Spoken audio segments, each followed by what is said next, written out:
Hello, and welcome to Distant Echoes, Mexico episode 21, Pope's New Mexico. Last time we talked about the first days of the Pueblo revolt, led by the enigmatic war leader from Okeawinge, Pope. We left off with the Spanish exiled to El Paso, New Mexico returned to Pueblo rule. This week, we'll continue from where we left off. While the Spanish planned their return to New Mexico, let's talk about what we know about changes in New Mexico. I was never able to get a good feel for what leadership among the Pueblos was like at this time.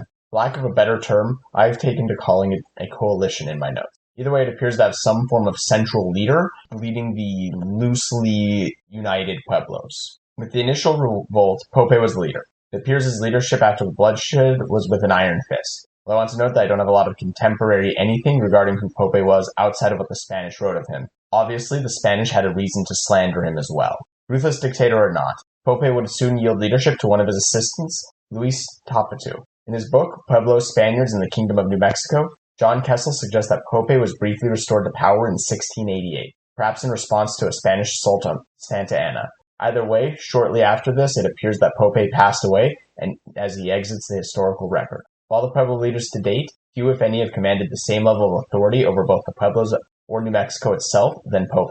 We have to remember that the Pueblos aren't a unified kingdom like how the Spanish had portrayed them. The rebels were made up of at least 8 or 9 different cultural or linguistic groups. With the Spanish threat mostly gone for the next decade or so, old grudges and grievances began to come to the fore and the loose coalition, or series of alliances, would begin to fall apart, such as when the Zuni and the Hopi would go to war against each other. This would eventually present the Spanish with their opportunity to return. Additionally, during all of this, some Tewas were building a fortress over the ruins of Santa Fe. Although the exact date construction began, or what this new structure exactly looked like, is unknown. With what little we know about the goings-on among the Pueblos during this period, let's shift and see what the Spanish attempted. Early on after the revolt, the Spanish would send 8 of the Puebloans that had traveled south with them to the north, 5 of which dropped off along the way.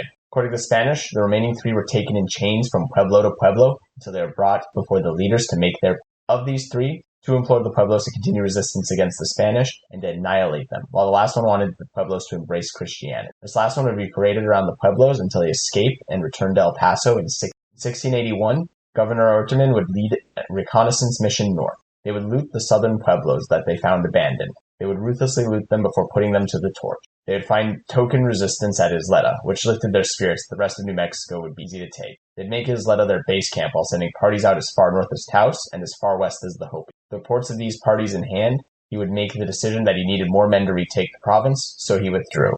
On his return, the governor brought more people from the Pueblos back to El Paso, specifically from the Piro Pueblos, Isleta, and Sandia. In 1683, Governor Orterman would retire to Mexico City, where he'd expressed doubts about the viability of recolonizing the kingdom. In 1685, the grizzled veteran of the colony, Dominguez de Mendoza, who many colonists had gathered behind, would travel to Madrid in a bid to become governor, but he would fail.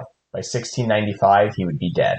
Pedro Raneros de Posada would become governor in 1687. He would lead another foray into the Pueblos territory. This time, however, he would meet stiff resistance at Santa Anna, which he would burn before withdrawing from the province. In 1688, a new governor, Domingo Gironza de Cruzate, would lead another party to the north. This time, they would find the Pueblos in their path abandoned for fear of further Spanish reprisals. He would eventually meet resistance at Zia. This resistance would be enough to repulse them. The governor would try again the following year with more success, burning the Pueblo. 600 members of Zia would die, and the Spanish would capture one Bartolome de Ojeda, who was a local leader at Zia. The exact reasons behind Bartolome being captured are complicated. Starting in the 1980s, the story was that he willingly went with the Spanish and cooperated to help look after children that were captured by the Spanish. John Kessel also suggests that it's possible he, and others, knew the Spanish return was inevitable, and he was trying to get on the winning side ahead of it. Regardless of why he went with the Spanish, he would be interrogated and provide useful information about the divisions present among the Pueblos. Per Kessel, Bartolome revealed that the Quezon Pueblos were allied with Jemez, Taos, and Pecos against the Tewas and Picaras Pueblo. He also revealed that the Zuni and the Hopi were at war. The Apaches, insofar as they can be categorized as a group, had made peace with some Pueblos but not with others. And finally, the Utes were hostile and raiding. Again, exactly how much autonomy and the exact structure among the Pueblos at this time is hard to pin down, but it appears whatever form of alliance they had was beginning to break apart. He may also have helped provide the Spanish with information that would lead to future land grants to the Pueblos, as well as some Spanish land grants. The land grants are a mess in of themselves, and I'll get to that whole Gordian knot eventually.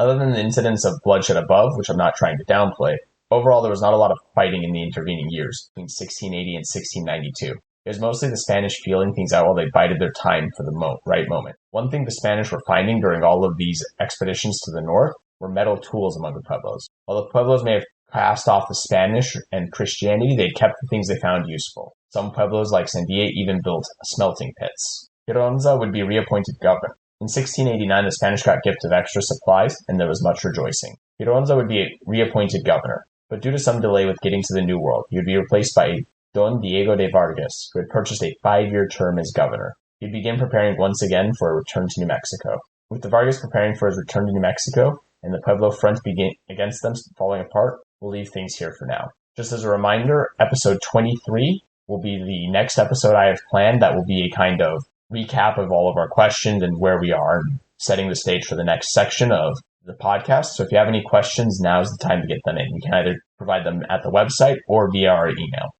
If you enjoyed the show, please share it with your friends. Leave a review on your podcast app of choice if it lets you. Since I'm a Luddite and don't use social media, word of mouth and reviews are the only way the show spreads. We have a website located at engineeringfire.org. That's spelled engineeringfire.org, where I have a link in the header for podcast resources, including pictures, companion posts, my bibliography, and the transcripts of each show. We have an email you can submit comments and questions to at michael@engineeringfire.org. The intro music is Desperados by Frank Schroeder and sourced from filmmusic.io. The outro music is NeoWestern from Kevin McLeod of Incompetech. Links to all things mentioned are present in the show notes and at the website.